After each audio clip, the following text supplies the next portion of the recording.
اللہ تبارک و تعالی نے نبی کریم صلی اللہ علیہ وسلم کو خطاب کر کے نبی کریم صلی اللہ علیہ وسلم کی منصب اور شان اور عظمت اور منقبت کو بیان کیا اور فرمایا کہ یا ایھا النبی، اے نبی، انا ارسلناک، بے شک ہم نے تجھے بھیجا ہے، تجھے مبعوث کیا ہے، شاہدن، شاہد بنا کر، یعنی اس امت پر گواہ بنا کر، وہ ہے کہ ہم یہ بھیجا ہے، وہ مبشرن، اور تجھے بشارتیں سنانے والا بنا کر بھیجا ہے، وہ نذیرن، اور تجھے آخرت کے عذاب سے ڈرانے والا بنا کر بھیجا ہے، وہ داعین الی اللہ باذنہ، اور اللہ کی طرف دعوت دینے والا بنا کر بھیجا ہے اللہ ہی کی اجازت اور اس کے اذن سے کہ آپ اللہ کی طرف لوگوں کو بلاتے ہیں۔ اور آخر میں فرمایا وہ سراج منیرہ، اور ہم نے تمہیں جو سراج منیرہ بنا کر بھیجا ہے، روشن چراغ بنا کر بھیجا ہے۔ تو گویا کہ سراج سے مراد چراغ اور منیرہ سے مراد روشن، گویا کہ آپ کو روشن چراغ بنا کر بھیجا ہے۔ تو دیکھیے روشنیاں دنیا میں دو طرح کی تھی، ایک آفتاب و ماہتاب کی روشنی تھی، دوسرے چراغ کی اور سائنسی روشنی تھی۔ لیکن اللہ تبارک و تعالیٰ نے سرکار دو عالم صلی اللہ علیہ وسلم کی جب مانوی روشنی سمجھانا چاہی تو آفتاب کی روشنی کے ساتھ مشابہت و تمثیل پیش نہیں کی، بلکہ چراغ کی روشنی کے ساتھ تمثیل پیش کی ہے۔ حالانکہ بظاہر یہاں شبہ یہ ظاہر ہوتا ہے کہ آفتاب کی روشنی تو بہت زیادہ ہے، ایسی کثیر اور اتنی وسیع روشنی سرکار دو عالم صلی اللہ علیہ وسلم کی اس مانوی روشنی کی تمثیل تو اس کے ساتھ دینی چاہیے تھی، آفتاب یا ماہتاب کی روشنی کے ساتھ دینی چاہیے تھی۔ ظاہر ہے کہ اس روشنی کی تو کوئی نظیر نہیں ہے، لیکن سرکار دو عالم صلی اللہ علیہ وسلم کی تمثیل اللہ تبارک و تعالی نے دنیا کے چراغ کی روشنی کے ساتھ دی ہے۔ حالانکہ چراغ کی روشنی بظاہر آفتاب کی روشنی کے سامنے کم نظر آتی ہے، اگر آفتاب کی روشنی کے سامنے چراغ کو لے جائیں تو چراغ کی روشنی مدھم نظر آتی ہے، آفتاب کی روشنی زیادہ نظر آتی ہے۔ لیکن اللہ تبارک و تعالی نے آخر کیا وجہ، اس میں کیا راز تھا کہ سرکار دو عالم صلی اللہ علیہ وسلم کی جو مانوی روشنی تھی اس کی مثال آپ نے دنیا کے چراغ کے ساتھ حصی طور پر سمجھایا ہے، آفتاب کی روشنی کے ساتھ اس کی مشابہت نہیں کرا دی۔ آخر اس کی وجہ کیا ہے؟ وجہ اصل میں یہ ہے کہ آفتاب اور ماہتاب کی جو روشنی ہے اس میں دو صفات پائی جاتی ہیں، دو وصف پائے جاتے ہیں۔ ایک وصف تو یہ کہ آفتاب خود روشن ہے، آفتاب خود روشن ہے، ماہتاب خود روشن ہے، اور دوسرا وصف یہ کہ وہ دوسرے کو بھی روشن کر دیتا ہے، دوسرے کو بھی روشنی پہنچا دیتا ہے۔ تو گویا کہ جب آفتاب روشن ہوتا ہے، ایک تو خود اپنی ذات میں روشن ہے، دوسرا اس کی روشنی کی وجہ سے یہ کائنات روشن ہو جاتی ہے۔ لہٰذا اس کائنات کی روشنی میں انسان اپنے دنیا کے کام کاج کرتا نظر آتا ہے، دنیا کے کام نبھاتے نظر آتا ہے، تکوینی امور کو سر انجام دیتا نظر آتا ہے، تشریعی امور کو سر انجام دیتا نظر آتا ہے۔ یعنی تکوینی امور کا خلاصہ خدمت خلق ہے تو خدمت خلق کرتا نظر آتا ہے، تشریعی امور کا خلاصہ عبادت الہی ہے تو عبادت کرتا نظر آتا ہے۔ تو گویا کہ عبادت اور خدمت کے جتنے امور ہیں وہ اس روشنی کے اندر دنیا کے اندر نبھاتا اور کرتا نظر آتا ہے۔ تو دیکھو آفتاب میں دو وصف نکلے، ایک کہ وہ خود اپنی ذات میں روشن ہے، دوسرا یہ کہ دوسروں کو روشنی پہنچا دیتا ہے، نہیں تو یہ کہ دوسرے لوگ اس روشنی سے فائدہ اٹھاتے ہیں۔ لیکن چراغ کو جب ہم دیکھتے ہیں، چراغ کے اندر دو کے علاوہ ایک تیسرا وصف بھی موجود ہے جو کہ آفتاب کے اندر موجود نہیں ہے۔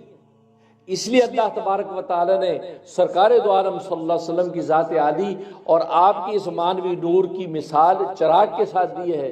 وہ اس طرح کہ چراغ کے اندر ایک تو یہ وصف ہے کہ جو آفتاب کے اندر ہے کہ وہ اپنی ذات میں روشن ہے، کہ چراغ بھی ایسی روشن ہے جیسے آفتاب اپنی ذات میں روشن ہے، اور دوسرا وصف وہی آفتاب والا کہ دوسرے کو روشنی پہنچا کے اپنے کام کاج کرنے کو آسان کر دیتا ہے، دوسرے کو روشن کر دیتا ہے۔ تو زیادہ اندھیر کمرے میں چراغ اگر جلتا ہے تو چراغ خود اپنی ذات میں بھی روشن ہے، اس کی روشنی سے کمرہ سارا نظر آتا ہے، انسان اس کی روشنی میں مزید آگے کام کاج کرتے نظر آتے ہیں۔ تو جس طریقے سے آفتاب خود بھی روشن تھا، دوسرے کو بھی روشن کر دیتا ہے، بالکل اسی طریقے سے چراغ کے اندر بھی خوبی ہے کہ خود بھی روشن ہے، دوسرے کو بھی روشن کر دیتا ہے۔ لیکن چراغ کے اندر ایک تیسرا وصف ہے جو کہ سورج یعنی آفتاب کے اندر وہ وصف نہیں ہے۔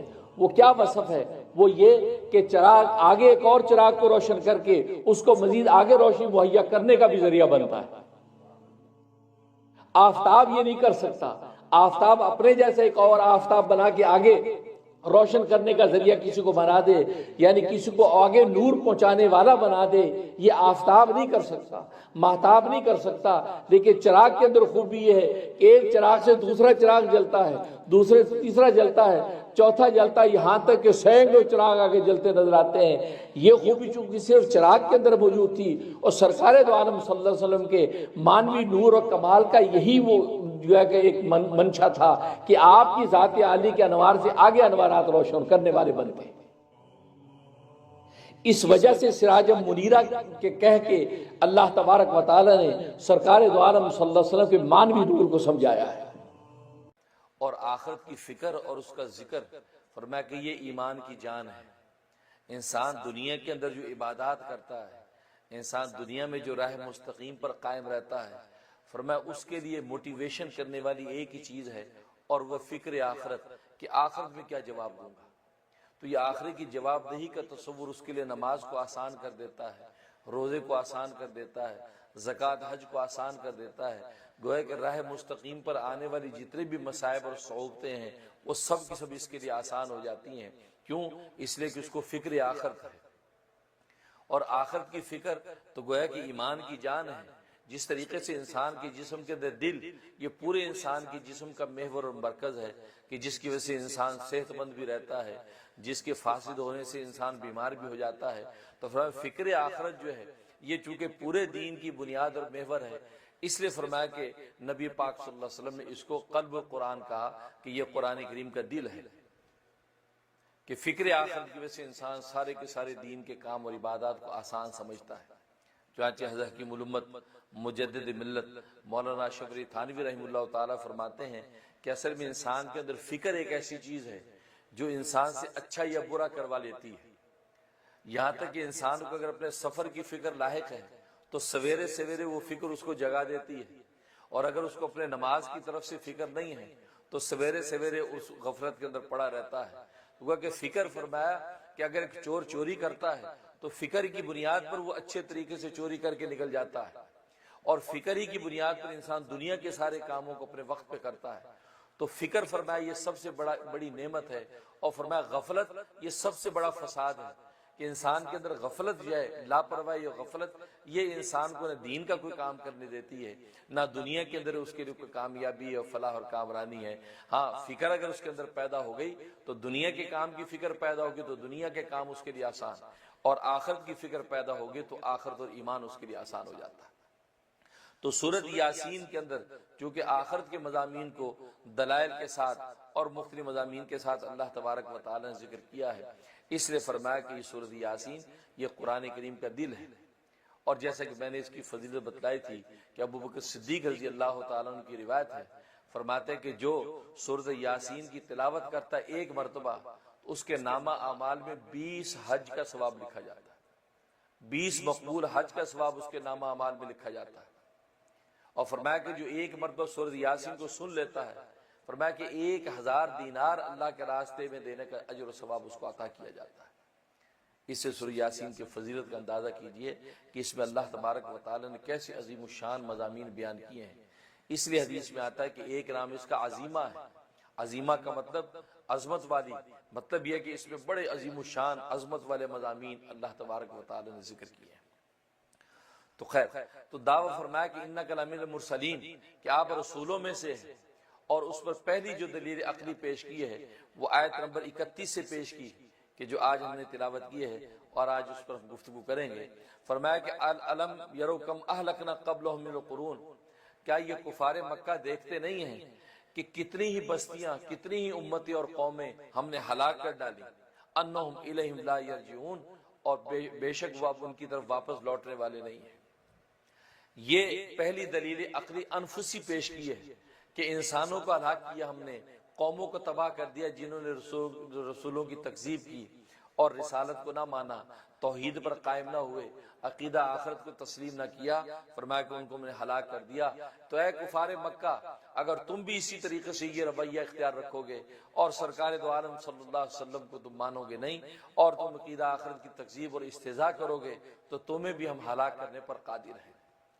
تو یہ پہلی دلیل عقلی انفسی پیش کی جس میں ترہیب ہے، جس میں ڈراوا دیا گیا، دھمکی ہے کہ تم باز آ جاؤ ورنہ ہم تمہیں بھی اسی طرح ہلاک کر دیں گے جس طریقے سے ہم نے پہلی قوموں کو ہلاک کیا۔ یہاں پر فرمایا کہ انہم الیہم لا یرجعون، کہ بے شک وہ لوٹنے والے نہیں ہیں ان کی طرف۔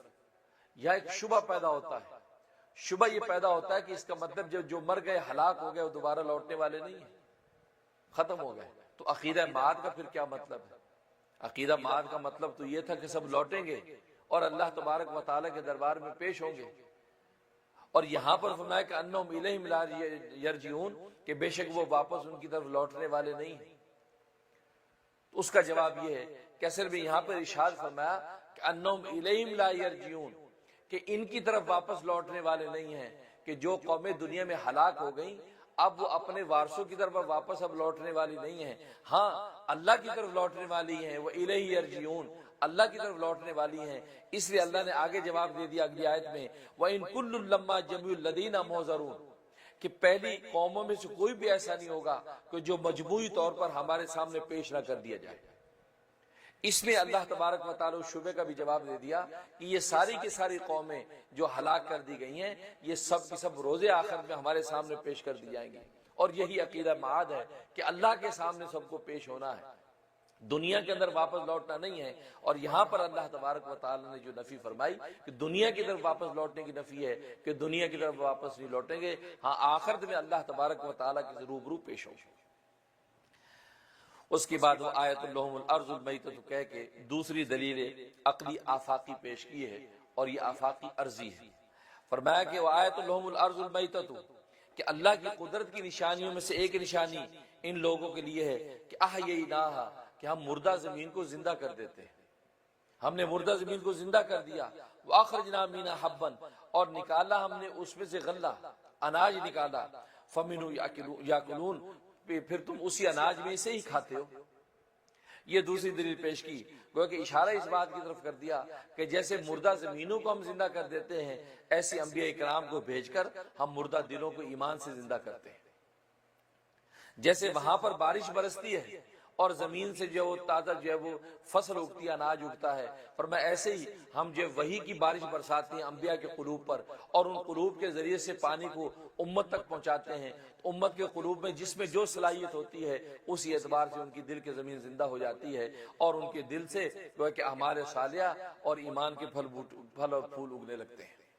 اس لیے فرمایا وَآیَتُ لَهُمُ الْأَرْضُ الْمَيْتَةُ، اور اللہ کی قدرت کی نشانیوں میں سے ان کے لیے ایک نشانی یہ ہے کہ مردہ زمین کہ جس کو ہم نے زندہ کر دیا، وَآخَرْجْنَا مِنْهَا حَبًّا، اور نکال دیا ہم نے اس میں سے غلہ، فَمِنْهُ يَأْكُلُونَ، پھر اسی میں سے وہ کھاتے ہیں، یا منہ کو مقدم کر دیا، مفعول کو مقدم کیا ہے، حالانکہ وہ غلے کے علاوہ اور چیزیں بھی تو کھاتے ہیں، صرف اناج ہی تو نہیں کھاتے، اس لیے حصر کر دیا فَمِنْهُ يَأْكُلُونَ، اسی اناج ہی میں سے یہ کھاتے ہیں، اس کا مطلب کچھ اور نہیں کھاتے۔ تو جواب یہ ہے کہ اصل میں یہاں حصر اس لیے کیا کہ عام طور پہ انسان جب اپنے غذائی دسترخوان سجاتا ہے تو وہاں پر اناج غلہ جو ہے یہ چیزوں کو زیادہ کھاتا ہے، انسان گندم ہے، جو ہے، چنے ہیں، آٹا ہے، سبزیت، یہ چیزیں، تو چونکہ ان اناج کو زیادہ استعمال کرتا ہے اس لیے یہاں پر اس کو حصر کے طور پہ استعمال کیا، ورنہ یہ کہ باقی پھل فروٹ اور باقی جو زندگی کی نعمتیں وہ بھی انسان کھاتے ہیں۔ وَجَعَلْنَا فِيهَا جَنَّاتٍ مِّن نَخِيلٍ وَأَعْنَابٍ، اور ہم نے پیدا کر دیے اس کے اندر یعنی زمین کے اندر باغات، من نخیل، کھجور کے درختوں کے باغ پیدا کر دیے، وعناب، اور انگور پیدا کر دیے۔ اب یہاں پر اللہ تبارک و تعالی نے نخیل، کھجور کا تو درخت ذکر کیا کہ ہم نے اس میں کھجور کے درخت پیدا کر دیے، اور عناب میں اس کے درخت کو ذکر نہیں کیا بلکہ انگوروں کو، پھل کو ذکر کیا۔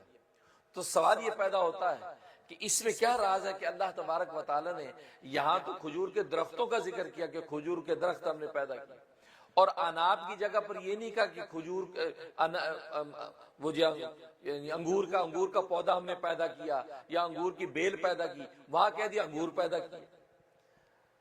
اگر یہ اسلوب بدلنا تھا تو نخیل کی جگہ پر کھجوروں کو ذکر کرتے، ہم نے کھجوروں کو پیدا کیا اور اسی طرح انگوروں کو پیدا کیا، لیکن وہاں درخت کو ذکر کیا، یہاں پھل کو ذکر کیا، آخر اس میں کیا راز ہے؟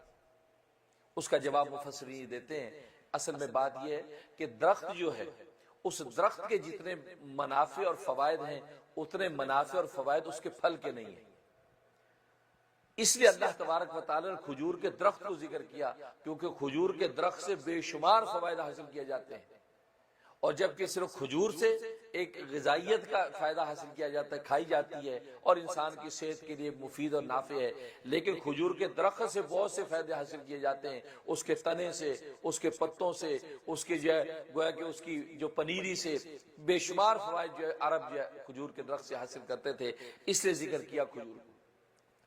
اور دوسرا جواب یہ ہے کہ اصل میں کھجور کا درخت، اس کی تخلیق جب اللہ تبارک و تعالی نے کی ہے، وہ تخلیق کس چیز سے ہوئی؟ لکھا ہے کہ روایات میں آتا ہے کہ حضرت آدم علیہ السلام کا جب پتلا تیار کیا گیا تو آپ کے پتلے سے جو مٹی بچ گئی تھی، اس بچی مٹی سے کھجور کا درخت پیدا کیا۔ اس بچی مٹی سے چونکہ کھجور کا درخت پیدا کیا، اور یہ وجہ ہے کہ کھجور کے درخت کی مماثلت ہے انسان کے ساتھ۔ چونکہ صحیح بخاری کی حدیث ہے کہ سرکار دو عالم صلی اللہ علیہ وسلم نے صحابہ سے پوچھا کہ بتاؤ کہ وہ کون سا درخت ہے جو انسان کے ساتھ مماثلت رکھتا ہے، انسان کی مثل ہے؟ تو صحابہ حیران ہو گئے کہ وہ کون سا درخت ہو سکتا ہے، تو وہ جنگل میں وادیوں میں گھومنے لگ گئے، سوچنے لگ گئے کہ کون سا درخت ہوگا۔ عبداللہ ابن عمر رضی اللہ تعالیٰ فرماتے ہیں کہ میرے دل میں بات آئی کہ یہ تو کھجور کا درخت ہوگا، کیونکہ ہوا یہ تھا کہ جب نبی کریم صلی اللہ علیہ وسلم نے یہ سوال کیا تھا، اس وقت آپ کو کسی نے کھجوریں پیش کی، اور وہ کھجوریں جو اپنی شاخوں کے ساتھ تھیں، آپ نے کھجوریں قبول کی، ان میں تناول بھی فرمایا، اور اس کو دیکھتے ہوئے آپ نے یہ سوال کر دیا۔ تو عبداللہ ابن عمر رضی اللہ تعالیٰ فرماتے کہ میں نے یہ سوچا کہ ہو نہ ہو یہ کھجور کا درخت ہے کہ جو آپ کے سامنے موجود ہے اور آپ نے اسی میں سوال کیا ہے۔ اور باقی صحابہ جو اس سے ان کی نظر نہیں رہی، اور وہ پورے جنگل کے اندر سوچنے لگے کہ جنگل کا کون سا درخت ہے جو انسان کے مشابہ ہے۔ فرمایا کہ صحابہ اکرام نے کہا یا رسول اللہ، اللہ و رسول عالم آپ ہی بتا دیجئے کون سا درخت ہے۔ تو نبی کریم صلی اللہ علیہ وسلم فرمایا کہ النخلہ، فرمایا وہ نخلہ ہے، یعنی وہ کھجور کا درخت۔ نخیل وہ نخلہ کی جمع ہے، نخلہ ایک درخت کو کہتے ہیں، نخیل بہت سی کھجوروں کے درختوں کو کہتے ہیں۔ فرمایا کہ نخلہ ہے، تو گویا کہ نبی کریم صلی اللہ علیہ وسلم نے اس کی مماثلت کو ذکر فرمایا کہ یہ انسان کے مشابہ ہے، اور ظاہر ہے کہ جیسے کہ روایات میں آتا ہے کہ آدم علیہ السلام کی بچی مٹی کے ساتھ اللہ تبارک و تعالی نے کھجور کے درخت کی پیدائش کی ہے، اس لیے فرمایا کہ یہاں کھجور کے درخت کو ذکر کیا، وعناب اور انگوروں کو پیدا کیا، وفجرنا فیہا من عیون اور ہم نے اس زمین کے اندر پانی کے چشمے جاری کر دیے، کیوں؟ لیاکلوا من ثمرہ، تاکہ تم اپنے باغوں میں سے کھاؤ اس کا ثمر، اپنے باغوں کا پھل کھاؤ، وما عملت ایدیہم اور تم نے اس کو بنایا نہیں ہے، یہ سب کے سب، یہ انگور، یہ کھجور، یہ درخت، یہ جو نعمتیں جو پیدا کی ہیں ہم نے پیدا کیے ہیں، اور تم ان پھلوں کو کھاتے ہو، تمہارے ہاتھوں نے ان کو نہیں بنایا، ہم نے براہ راست آپ کو یہ نعمت دی ہے، تو افلا یشکرون، کیا یہ لوگ شکر نہیں کرتے؟ حالانکہ ان کے ہاتھوں کی بنائی ہوئی ہوتی تو کہتے کہ ہاں ہمارا بھی کوئی کنٹریبیوشن ہے اس میں۔ فرمایا کہ تم باوجود اس کے کہ تمہارا کوئی بھی حصہ اس میں نہیں، اس کی تخلیق اور بناوٹ میں، ہم نے براہ راست اپنی رحمت سے تمہیں دیے ہیں، اس کے باوجود تم اللہ تبارک و تعالیٰ کو شکر نہیں کرتے ہو۔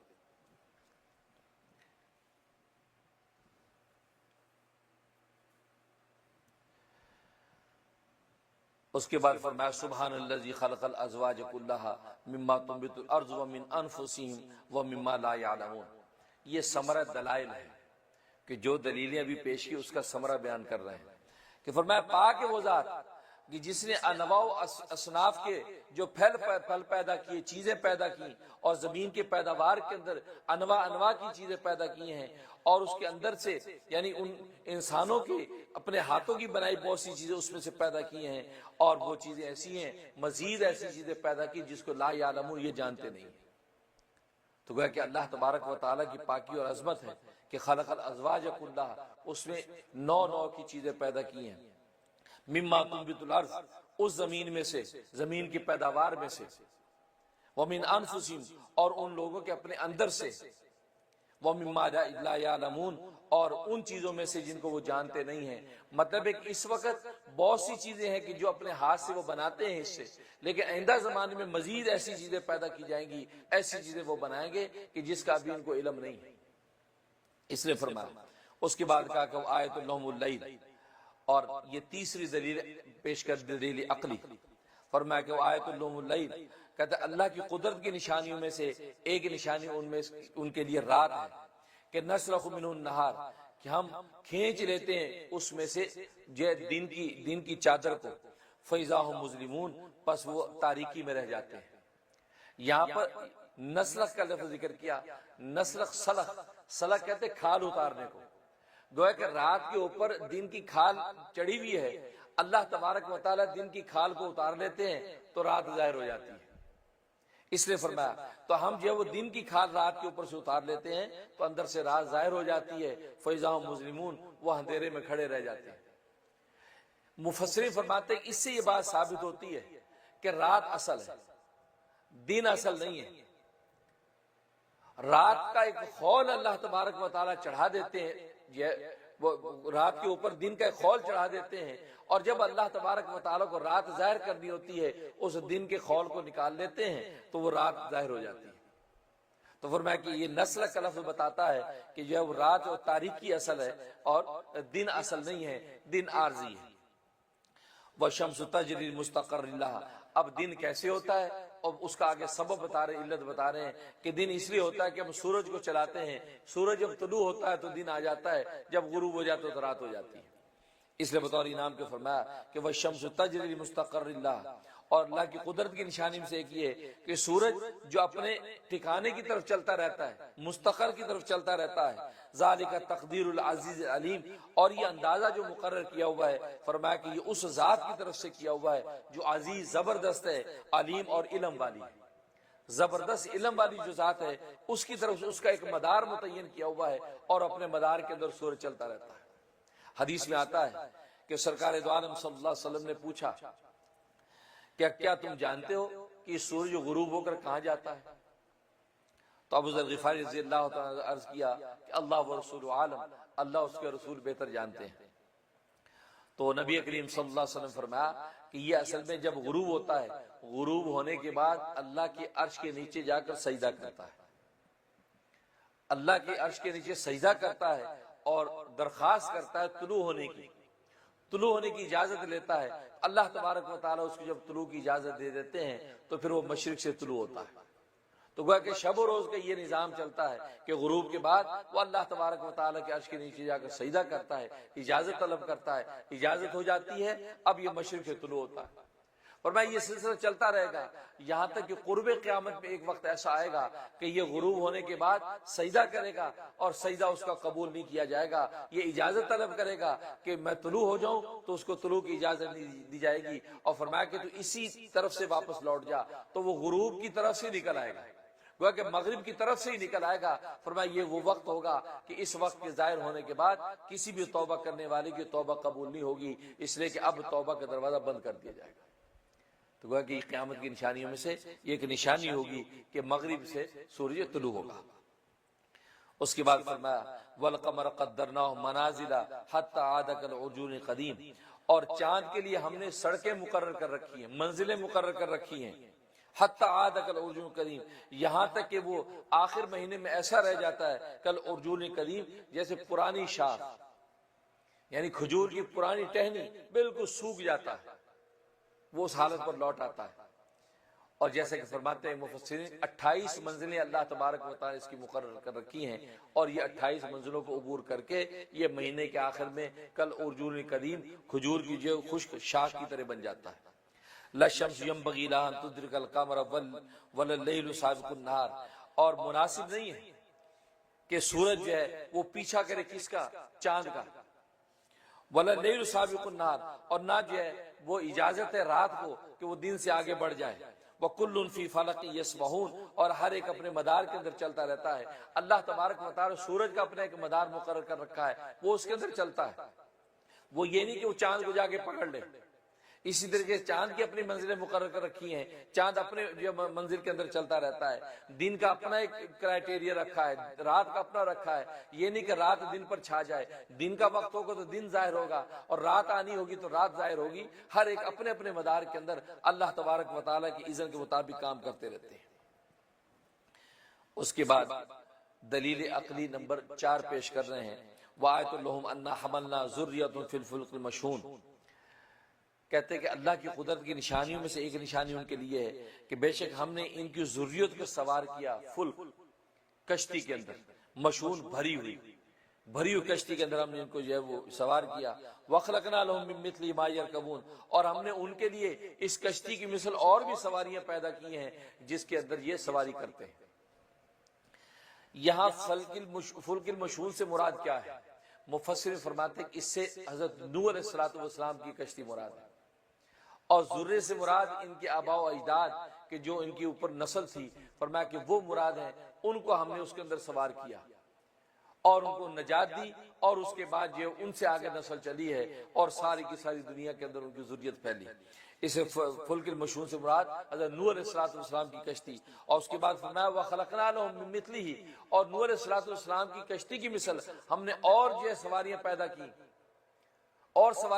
کی، چنانچہ آج تک وہ سواریاں پیدا ہوتی چلی آ رہی ہیں کہ آج وہ صرف کشتیاں نہیں بلکہ آبدوزیں بن گئی ہیں، بحری جہاز بن گئے ہیں، بڑے بڑے سفینے چل رہے ہیں۔ فرمایا کہ یہ سب کے سب اللہ تبارک و تعالیٰ نے اس آیت کے اندر اشارہ فرما دیا کہ سواری کے لیے اللہ تبارک و تعالیٰ آئندہ زمانے میں کتنی چیزیں پیدا کر رہے ہیں، اور ماضی کا صیغہ اس لیے استعمال کیا کہ یقینی طور پر اللہ تبارک و تعالیٰ پیدا کریں گے اگلے زمانے کے اندر ایسی سواریاں جو اس فلک کے ساتھ مشابہ ہوں گی، جیسے اس کشتی نے ساری کی ساری ذریت کو سنبھال لیا تھا اور وہ نجات پا گئے تھے، بچ گئے تھے، اور باقی کفار ہلاک ہو گئے۔ فرمایا اسی طریقے سے آئندہ زمانے کے اندر بھی ایسی سواریاں ہوں گی کہ جس کے اندر یہ لوگ سوار ہوا کریں گے۔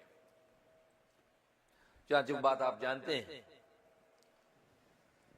کہ حضرت نوح علیہ السلام کو حکم ہو گیا تھا کہ آپ ہر جاندار کا جوڑا اپنے اس کے اندر رکھ لیجئے کشتی کے اندر۔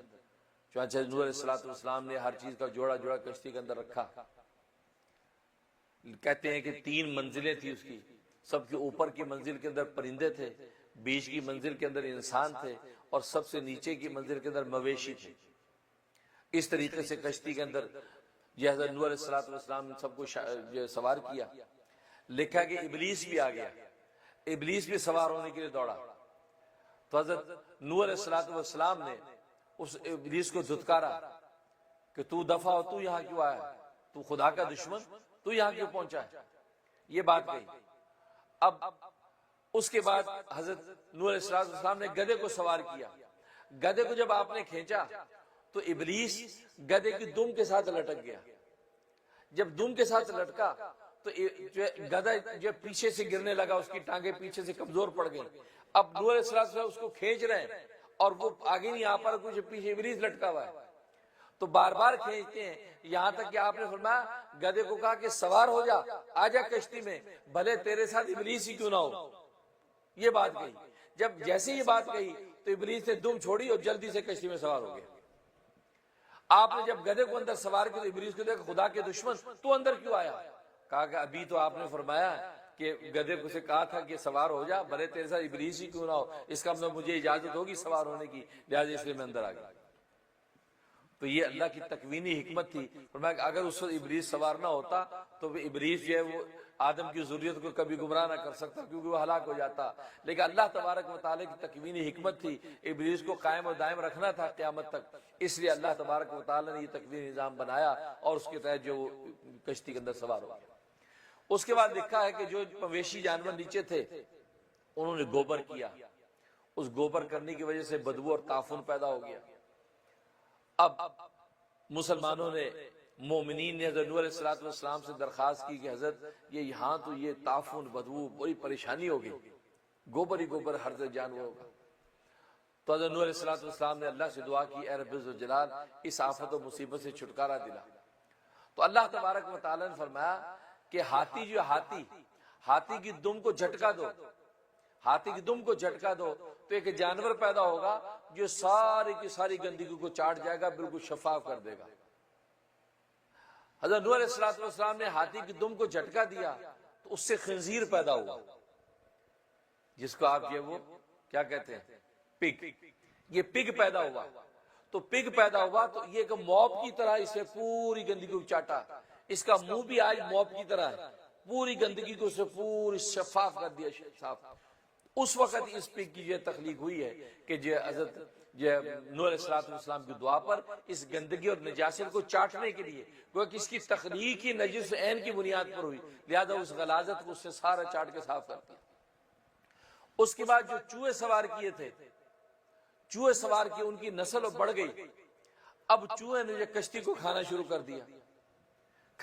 دیا کشتی کو، تو اس پر جو ہے حضرت نوح علیہ السلام کو درخواست کی گئی کہ اے اللہ کے پیغمبر، یہ اگر چوہے اسی طرح ٹکتے رہے تو یہ کشتی میں سوراخ ہو جائے گا، تو آپ جو اللہ سے دعا کیجئے کہ اس آفت سے جان چھوٹ جائے۔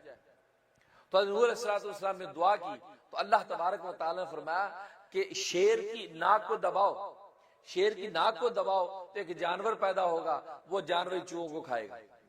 چنانچہ حضرت نوح علیہ السلام نے شیر کی ناک کو دبایا تو بلی پیدا ہوئی، اس کی ناک میں سے بلی پیدا ہوئی۔ یہ بلی پھر پیدا ہوئی تو بلی نے سارے چوہوں کے کھا کے بالکل ہلاک کر دیا اور بالکل چوہوں سے جان چھوٹ گئی۔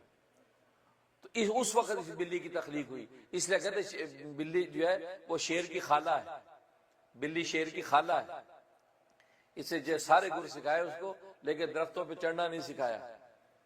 تو بلی اس وقت پیدا ہوئی، اس لیے آپ دیکھتے ہیں بلی کی مشابہت جو ہے وہ شیر کے ساتھ ہے۔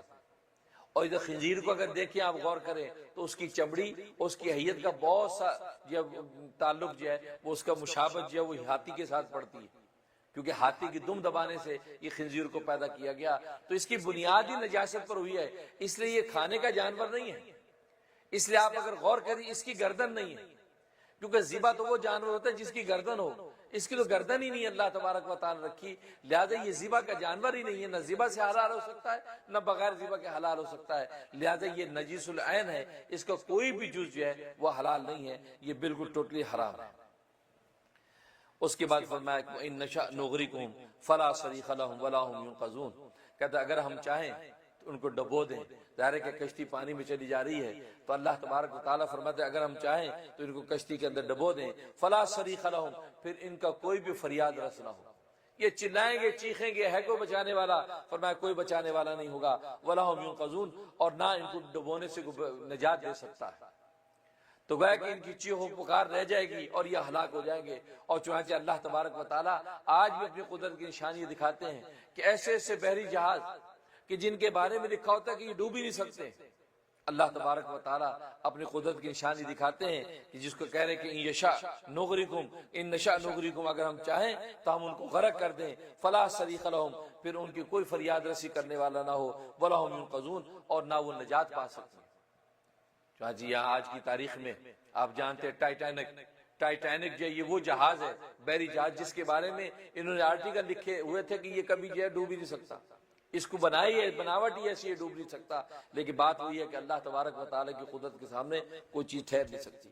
فرمایا الا رحمت منا، ہاں میری رحمت ہو، ہماری رحمت ہو تو اس کو بچا دے گی، وہ متان الہین، اور ایک مقرر وقت تک فائدہ اٹھانے کے لیے اللہ تبارک و تعالیٰ ان کشتیوں کو، ان جہازوں کو اگر پناہ میں رکھیں تو رکھ سکتے ہیں، ورنہ اللہ کی رحمت کے بغیر کوئی بھی چیز کوئی بھی کشتی یا کوئی بھی بحری جہاز جو چل نہیں سکتا۔ اور یہ اللہ کی قدرت ہے کہ ایک سوئی اگر پانی میں ڈالیں وہ ڈوب جاتی ہے، اور بحری جہاز جو ہزاروں ٹن وزنی اس کو کھڑا کرے وہ ڈوبتا نہیں ہے۔ آخر اللہ تبارک و تعالیٰ نے پانی کے اندر ہی ایسا ایک نظام رکھا ہے کہ ایک معمولی سی ہلکی سی سوئی ڈوب جاتی ہے لیکن اتنا بڑا جہاز ڈوبتا نہیں ہے۔ اب سائنس کچھ بھی کہے کہ یہ اصول ہے، یہ اصول ہے، لیکن بات یہ کہ اصول اس کے اندر بنائے کس نے، پانی کے اندر وہ کیفیت اور حیت بنائی کس نے، وہ اللہ تبارک و تعالیٰ نے اپنی رحمت سے رکھی ہے کہ ایک سوئی تو ڈوب جاتی ہے لیکن نہ ڈوبے تو ایک بحری جہاز نہ ڈوبے، یہ اللہ تبارک و تعالیٰ کی رحمت ہے۔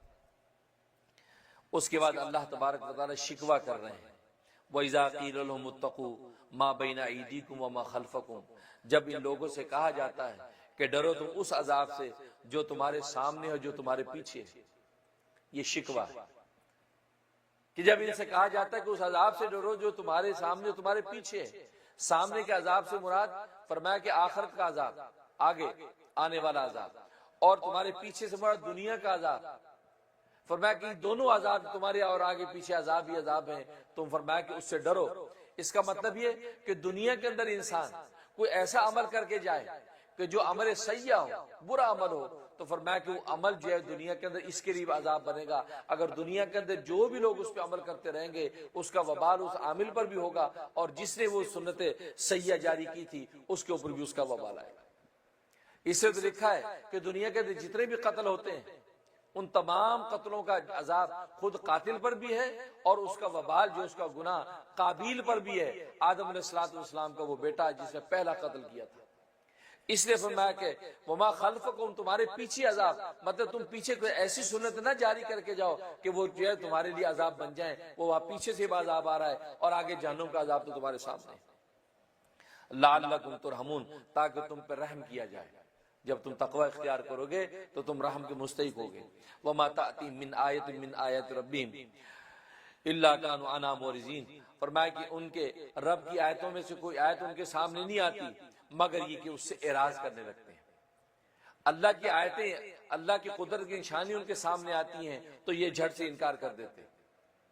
اور اس کی ثبوت یہ کہ جب انبیاء کرام علیہ السلام ان کو دعوت حق دیتے ہیں تو یہ نبیوں کی تکذیب کرتے ہیں، اور نبی وحی الہی کو ان کے سامنے پیش کرتے ہیں تو ان آیات کا مذاق اڑاتے ہیں. فرمایا کہ اس سے اعراض کرتے ہیں. وَإِذَا قِيلَ لَهُمْ أَنفِقُوا مِمَّا رَزَقَكُمُ اللَّهُ، یہ دوسرا شکوہ ہے.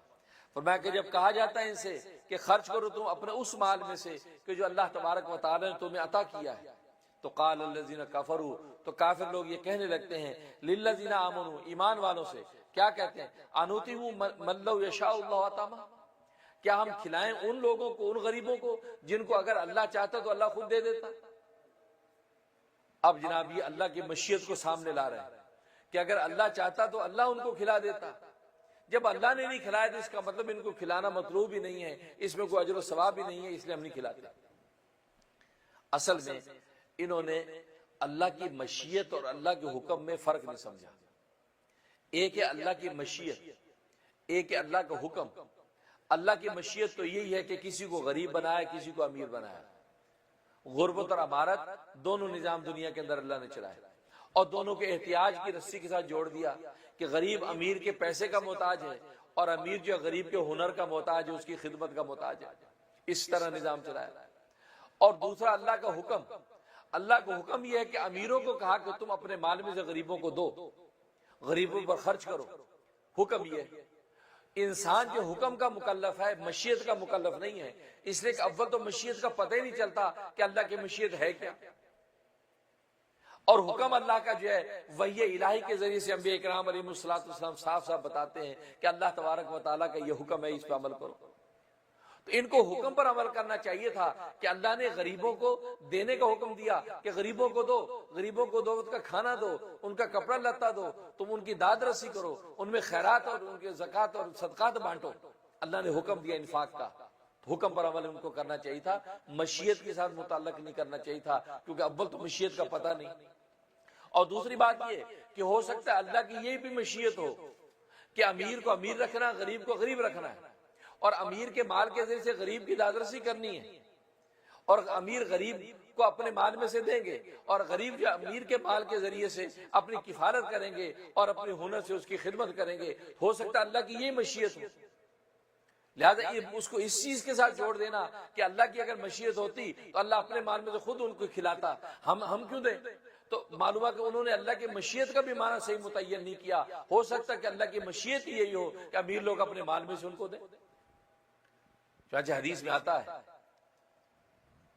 کہ ایک صحابی نوجوان وہ نبی پاک صلی اللہ علیہ وسلم کی خدمت میں ہر وقت حدیثیں پڑھتے رہتے تھے، آپ کی خدمت میں ہر وقت رہتے، اور ان کا دوسرا بھائی وہ دکان چلاتا، گھر کے اندر بیوہ ماں کو پالتا.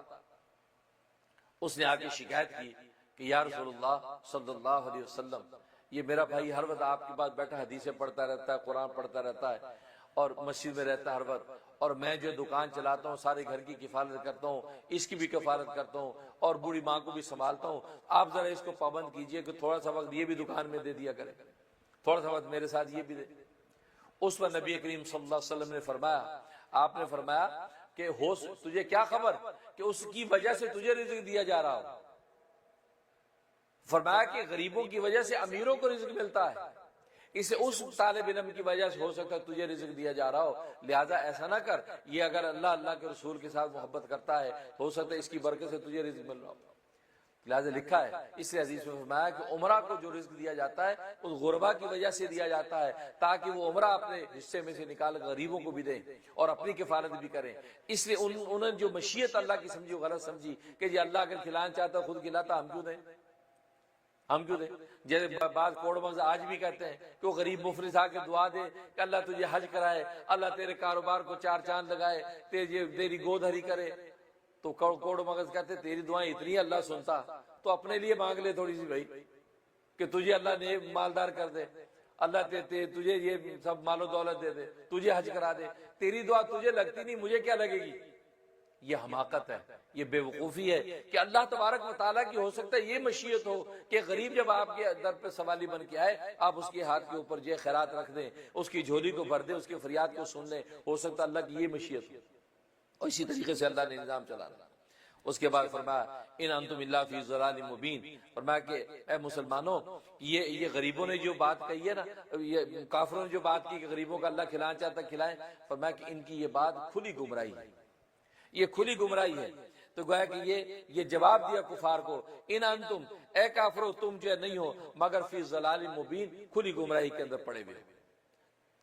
اس کے بعد تیسرا شکوہ ذکر کیا، وَيَقُولُونَ مَتَىٰ هَٰذَا الْوَعْدُ إِن كُنتُمْ صَادِقِينَ، کہ یہ کفار کہتے ہیں کہ مَتَىٰ هَٰذَا الْوَعْدُ، یہ قیامت کب آئے گی، ان کنتم صادقین، اگر تم سچے ہو. یہ سوال کرتے ہیں. مَا يَنظُرُونَ إِلَّا صَيْحَةً وَاحِدَةً، اس کا جواب دیا جا رہا ہے، شکوہ جواب شکوہ جواب دیا جا رہا ہے کہ ما ینظرون، یہ انتظار نہیں کر رہے ہیں، الا صیحۃ واحدۃ، مگر ایک چنگھاڑ، ایک سخت آواز کی انتظار کر رہے ہیں کہ تاخذہم، جو ان کو آپ پکڑے گی، جو ان کو پکڑے گی، وہم یخصمون، اور وہ آپس میں جھگڑ رہے ہوں گے. تو گویا کہ یہ اب تک مان نہیں رہے ہیں. اس کا مطلب ہے کہ یہ اس پہلا جو سور پھونکا جائے گا، اس پہلے سور پھونکنے کا انتظار کر رہے ہیں، اور جب سور پھونک دیا جائے گا تو پھر کچھ نہیں کر سکیں گے، اور وہ سور جب پھونکا جائے گا قیامت برپا ہو جائے گی. یہاں تک کہ حدیث میں آتا ہے کہ دو شخص بائع اور مشتری آپس میں کپڑے کے لین دین کر رہے ہوں گے، اور وہ کپڑے کو دیکھ کر جو سودا کر رہے ہوں گے، فرمایا ابھی کپڑا لپٹے گا نہیں اور قیمت ابھی پوری نہیں ہوگی تو قیامت آ جائے گی، سور پھونکا جائے گا. اور ایک شخص کھانا کھانے کے لقمہ منہ میں رکھے گا اور سور پھونک دیا جائے گا، قیامت برپا ہو جائے گی، یہاں تک اس کو کھا بھی نہیں پائے گا. تو معلوم یہ ہوا کہ یہ اس حالت میں اچانک وہ جو چنگاڑ ہوگی وہ سب کا سب قیامت برپا کر دی جائے گی. تو فرمایا کہ یہ جو مانتے نہیں ہیں، یہ کہتے ہیں یہ کب قیامت آئے گی، کب قیامت آئے گی، اس کا مطلب ہے کہ وہ سور پھونکنے کا انتظار کر رہے ہیں. یہاں سوال یہ پیدا ہوتا ہے کہ یہ تو مانتے ہی نہیں عقیدہ معاد کو، تو یہ بھی انتظار کس بات کا کر رہے ہیں؟ یہ کیوں کہہ رہے ہیں کہ وہ یہ انتظار کر رہے ہیں؟ وہ تو مانتے نہیں اس چیز کو، وہ تو مانتے نہیں کہ مرنے کے بعد دوبارہ زندہ ہونا ہے، وہ تو مانتے نہیں کہ سور پھونکا جائے گا اور سب لوگ زندہ ہو جائیں گے. اس کا جواب یہ ہے کہ اصل میں یہاں پر بطور تعریض اور ڈانٹ کی یہ فرمایا کہ گویا کہ یوں کہا کہ تم اپنی کفر سے باز نہیں آ رہے ہو، تم اپنے شرک سے باز نہیں آ رہے ہو، تم اپنے معصیت سے باز نہیں آ رہے ہو، تم رسول کی تکذیب سے باز نہیں آ رہے ہو. کیا مطلب کب باز آؤ گے؟ اس کا مطلب تم جو وہ سور پھونکنے کا انتظار کر رہے ہو، وہ عقیدہ معاد یعنی سور پھونکنے کا انتظار کر رہے ہو کہ جب سور پھونکا جائے گا اب تمہارے سامنے جب دودھ کو دودھ پانی کا پانی ہوگا اب مانو گے، اور اس وقت ماننے کا کوئی فائدہ نہیں ہے. تو بطور ڈانٹ کے اور تعریض کے اللہ تبارک و تعالی نے فرمایا کہ ما ینظرون الا صیحۃ واحدہ، کیا یہ انتظار کر رہے ہیں کس کا؟ اس سور پھونکنے کا انتظار کر رہے ہیں. مانتے کیوں نہیں؟ تاخذہم، اور وہ سور ان کو جو ہے وہ پکڑ لے گی، وہ چنگاڑ، وہم یخصمون، اور اس حال میں کو ابھی جھگڑ رہے ہوں گے. یہاں پر سور کا ذکر کیا ہے. سور، یہ سور کیا چیز ہے؟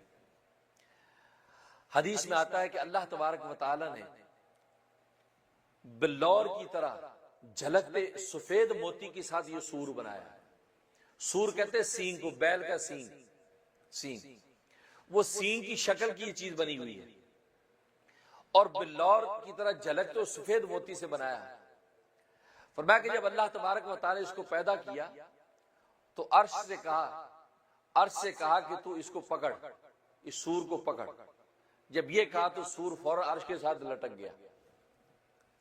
اس کے بعد اللہ تبارک و تعالی فرمایا کہ ہو جا، تو اسرافیل پیدا ہو گئے، کیونکہ اللہ تو کن فیکون کرتا ہے. اللہ نے کہا کن، ہو جا، پیدا ہو جا، تو اسرافیل فرشتہ پیدا ہو گیا.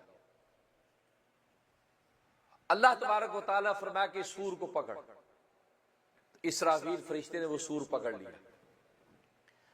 کہتا ہے کہ اس سور کے اندر ہر جتنی بھی روح ہے دنیا کے اندر اور قیامت تک آنے والی جتنی جاندار چیزیں ہیں، روح ہیں، ہر ایک کی گنتی کے برابر اس کے اندر سوراخ ہے، ان کے اندر سوراخ ہے. یہاں تک فرمایا کہ کوئی ایک سوراخ میں جو دو روحیں نہیں گزریں گی، ہر ایک کی ایک روح کے لیے ایک باقاعدہ مستقل سوراخ. اب اندازہ کر لے کتنی انسانیت، کتنے جاندار ہیں دنیا کے اندر. جن جانداروں کے اندر سب حیوان، انسان، ملائکہ، جنات سب شامل ہیں. ہر ایک کی گنتی کے برابر جو فرمایا کہ اس کے اندر سوراخ ہے. اور اس کا جو دھانا ہے پھونک مارنے کا وہ اتنا بڑا ہے کہ جتنا ہی آسمان و زمین کے درمیان کا خول ہے، آسمان و زمین کے درمیان کا. اور حدیث میں آتا ہے، ابو ہریرہ رضی اللہ تعالیٰ کی روایت ہے کہ زمین سے اس آسمان تک کا فاصلہ 500 سال کی مسافت ہے. 500 سال تک اگر مسافر چلتا رہے تو 500 سال کے بعد یہ پہلے آسمان پر پہنچے گا. پھر پہلے آسمان کی موٹائی 500 سال کی مسافت ہے. پھر پہلے آسمان سے دوسرے آسمان تک 500 سال کی مسافت ہے. پھر دوسرے آسمان کی موٹائی 500 سال کی مسافت ہے. اسی طریقے سے آپ ساتوں آسمان تک پہنچے. پھر ساتویں آسمان کے بعد سدرۃ المنتہا تک 500 سال کی مسافت ہے. پھر سدرۃ المنتہا سے عرش معلیٰ تک یہ 500 سال کی مسافت ہے. اس سے اندازہ کریں کہ زمین سے لے کے عرش معلیٰ تک کتنا فاصلہ، کتنا فاصلہ. تو فرمایا کہ یہ آسمان جو دنیا کا نظر آتا، آسمان دنیا، اس کے درمیان کا جتنا خول ہے